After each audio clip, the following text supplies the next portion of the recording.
గొప్పవి. ఇది తాత్వికమైనటువంటి సంభాషణ చేసేటప్పుడు ఈ మాటలు భగవద్గీత అట్లా చాలాసార్లు ఇట్లా చెప్పుకుంటూ వచ్చాడు.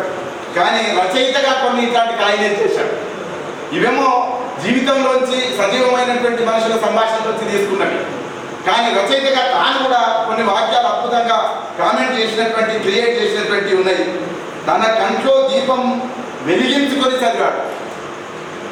దీపం వెలిగించుకొని చదవడం మామూలే, ఏ రచయితని రాస్తాడు. కానీ సిద్ధంకి గిరి ఎట్లా రాశాడు అంటే తన కంట్లోనే దీపం వెలిగించుకొని చదివాడు అని చెప్పి, ఆయన గొప్పగా చదివాడు, ఎక్కువ చదివాడు అని చెప్పడానికి తన కంట్లో దీపం వెలిగించుకొని చదివాడు అన్నాడు. రేపటి సూర్యుడు చనుబాలతో పాటు కన్నీళ్లు కూడా సేవిస్తున్నాడు.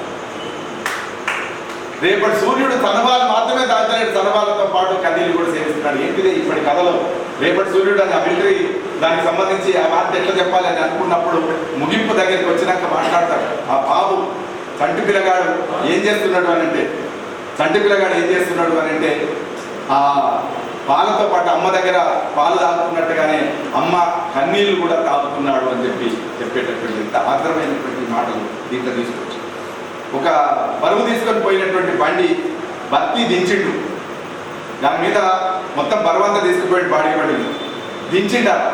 బత్తి దించిండు మనసే బరువు అవుతుంది, బత్తి దించిండు మనసే బరువు అవుతుంది అన్నాడు. తన సమస్య పెరుగుతున్నది, ఆ సమస్యనంతా కూడా అట్లా చెప్పేటటువంటి ప్రయత్నం చేసిండు.